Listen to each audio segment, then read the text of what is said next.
What's up, everyone? Welcome back to Let's Play Batman Arkham Asylum. I should pick up Harley Quinn's trail. I can't waste any time in finding the Titan production plant. Yeah, so instead of wasting time, we're gonna come down here and waste time, because we have another Chronicle. The Gotham police dragged a new patient to the island. They said he was responsible for the disappearance of hundreds of the city's vagrants. As I looked at his disgusting body, all scales and teeth, my mind ran free, dreaming of delicious punishments to break this monster. Doctors gathered around, poking it, examining, but only I knew what would cure him. Once and for all. Old Amadeus, getting more and more extreme every time we hear from him. Although we're not really hearing from him since he died. At this point, it would have had to have been, what, 80 years ago or something? I vaguely recall him dying in the 20s or 30s. Something like that. Could be completely wrong. Either way. Patient interview. Pamela Lillian Isley, November 12th, 11:33 a.m. Good morning, Pamela. How are you today? Fine. Today is a special day. What do you mean? This is the anniversary of my new life. When I found my true self, my destiny. Are you referring to the event with Dr. Woodrow? Yes. What else? Of course, at the time, I thought Jason had poisoned me. But in retrospect, he did me a huge favor. And why do you believe what he did has helped you? He showed me the bigger world. A world I should protect.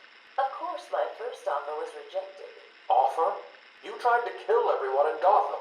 Well, sometimes you need to prune back hard in order to make something flourish. Poison Ivy is another very long-running, very prominent Batman villain. Pamela Isley was a botanist who was tricked into working with a criminal who, after committing a crime, as the tape there alluded to, poisoned her. But instead of dying, she became immune to all types of poisons, and she tends to use hypnotism to commit crimes, and later they introduced some degree of actual plant communication and control into her arsenal, which sounds incredibly stupid, but for some reason kind of just works with her character. I don't know why.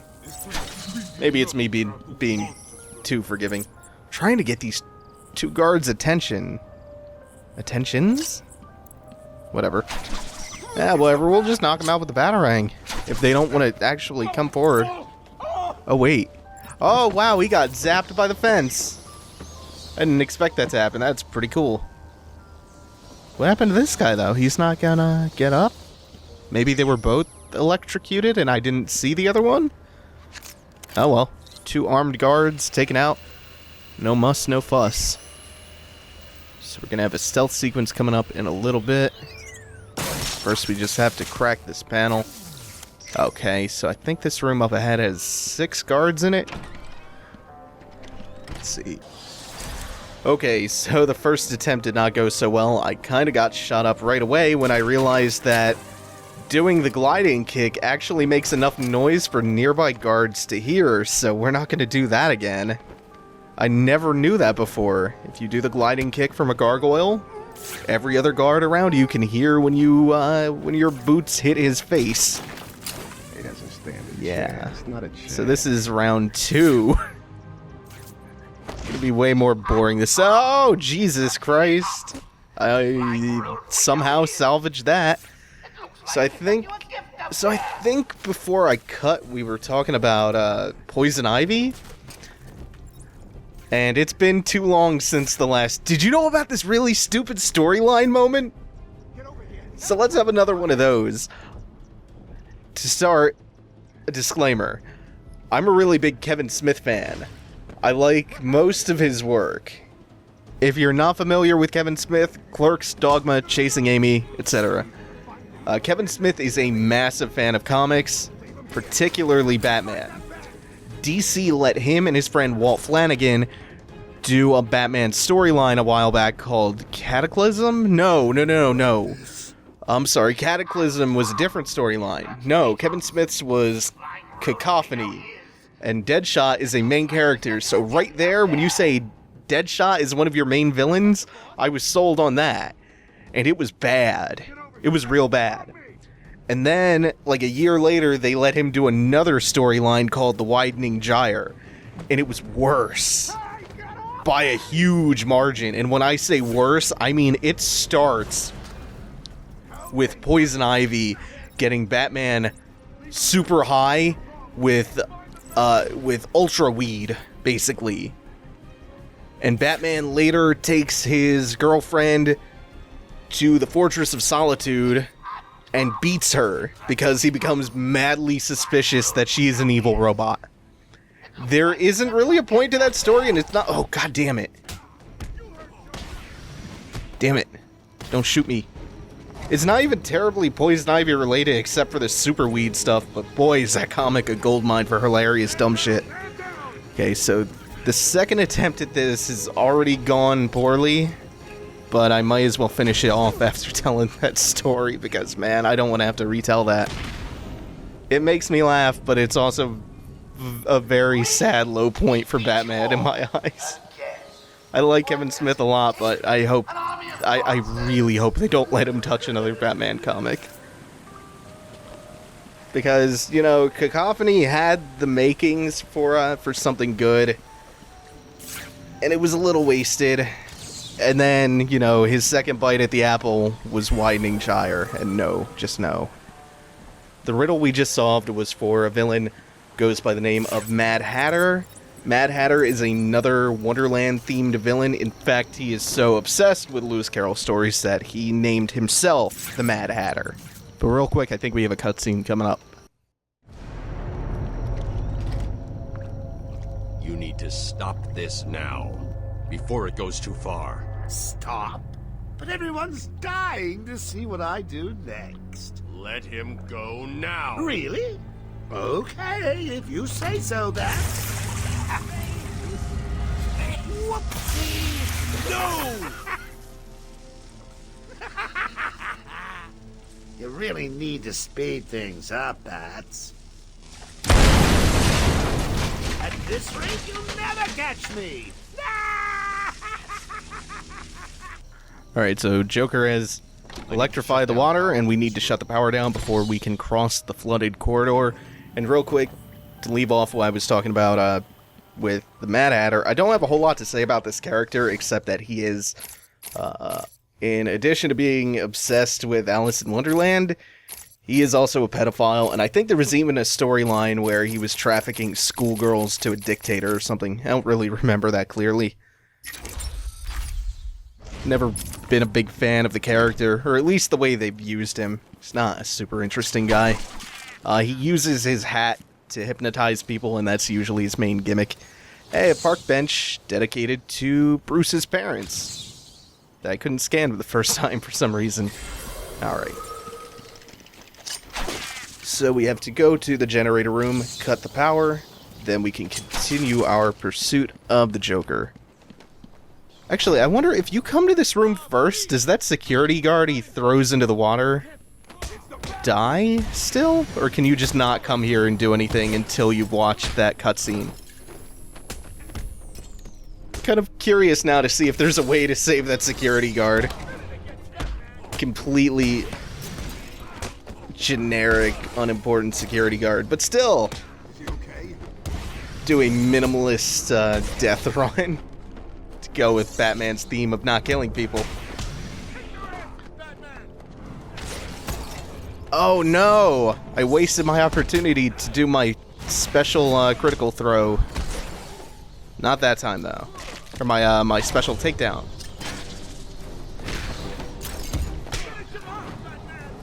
Finish him. Can you cut me free, Batman? Sure thing.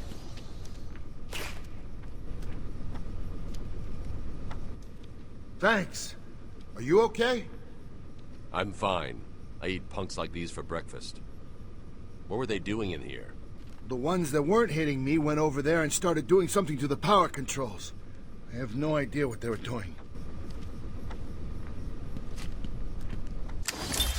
Patient interview, Pamela Lillian Isley, November 14th, 10:21 a.m. Hello, Pamela. Today I'd like to go back to something you said in our last conversation. Ask me anything you like. You said your first offer to help Gotham was rejected. How can you possibly believe that? What do you mean? You released thousands of poisonous spores into Gotham, killed hundreds of people. How does that help anybody? I'm not interested in bodies, Doctor.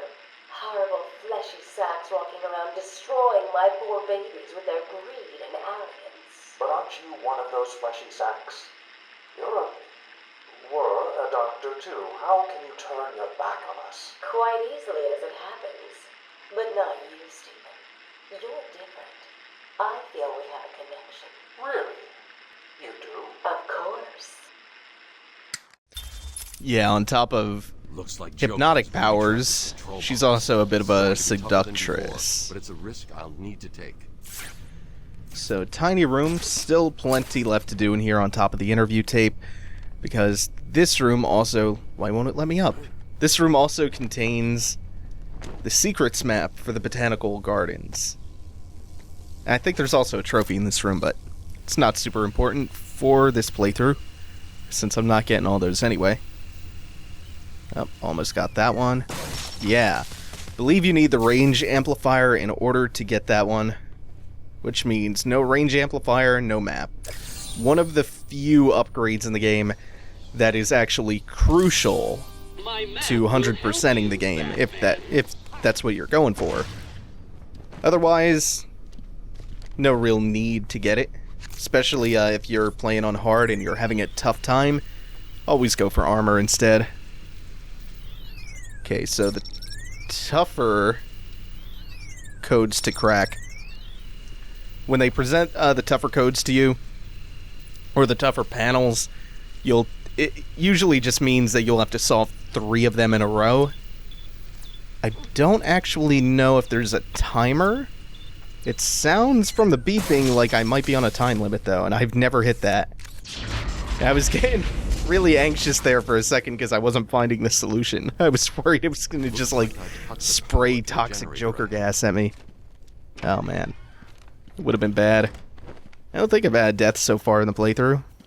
I had a reset like 10 minutes ago, but that was just because I didn't like the way things started. One step ahead. It won't be long before I have an army of Titan monsters at my fingertips. Oh, just imagine me being carried through the streets, stepping over the corpses of all those innocent citizens. It's going to be glorious, so I can't wait.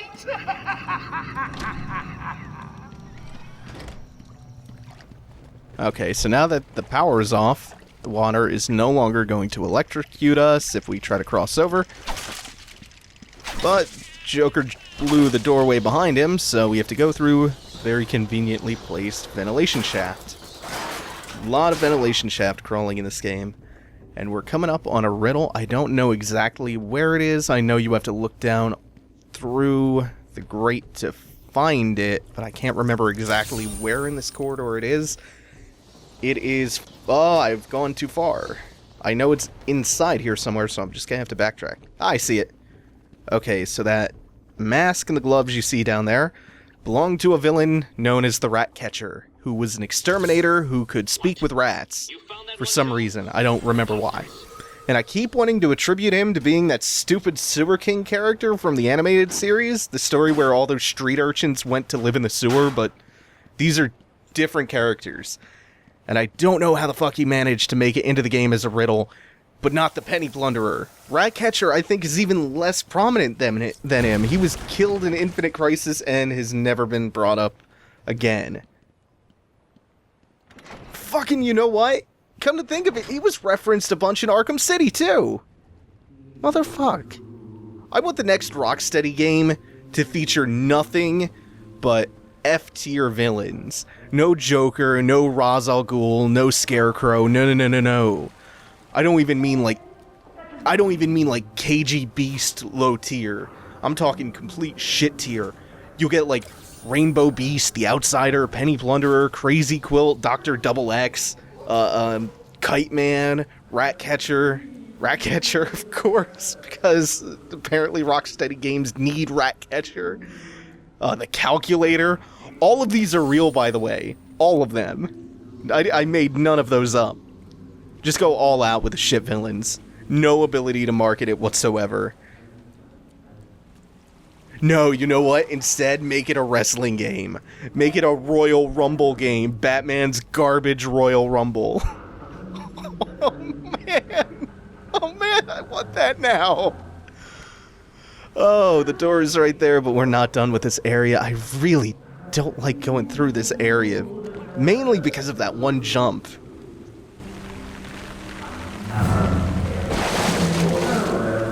Another mutation. If Joker's making these monsters, he hasn't perfected the formula yet. I need to hurry. The first time I saw that body drop out of the sewage system, it scared the shit out of me. Oh man, I'm still thinking about Batman's Royal Rumble. Batman's low-tier villain Royal Rumble. Oh, what is a pithier name for that? Oh, that jump too. Sometimes you just get caught on invisible geometry. And that, oh man. Just have to do small little things over and over again if you miss jumps. It's weird because there's not a whole lot of platforming in this game in the sense that, like, there's platforming that you can fail. And on the very rare occasions, damn it! It's harder than it looks. You do not jump as straight as you think you do. Or I'm just terrible. Yeah, there's not that much platforming in this game that you can fail like that. Usually the only platforming you can really fail in this is you jumping into a bottomless pit that you can just grapple out of. Oh, I got it that time. Now I have to not suck at the jump to the Riddler trophy. Why am I even bothering going after that Riddler trophy? Probably because it's right there, and now I have to prove to myself that I am not terrible. Please don't get... Yay! I didn't get caught. Now I have to do the same jump in reverse. And it's like the easiest thing in the world. There's no excuse for that. Oh man, this is the big self-loathing episode. Yeah, it started out poorly and it's gonna end poorly, because as soon as I get this last Chronicle of Arkham, which is where again? I thought it was up here. I'm looking for the... There's a perspective-based riddle. Oh, right, Duck. Yeah, this started poorly and it will end poorly. After I get this last Chronicle, that's going to be it for the episode. I am going to stop recording for a little bit because I've been recording for a long, long time now. And my brain is fried. My brain is fried badly, apparently. The beast was too strong. His animal savagery nearly cost me my life. I took my frustrations out on a lone patient. His case notes suggested he was a paranoid schizophrenic. His pleas, as I beat him to death, suggested much more. His confessions were illuminating.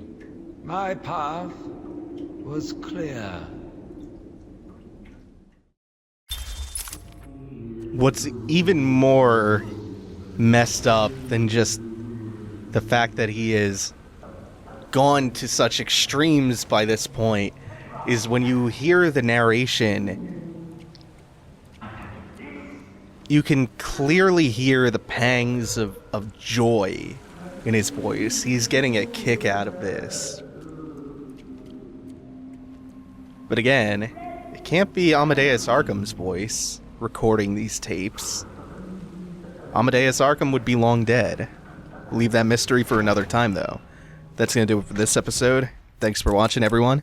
Take it easy, Have a good one.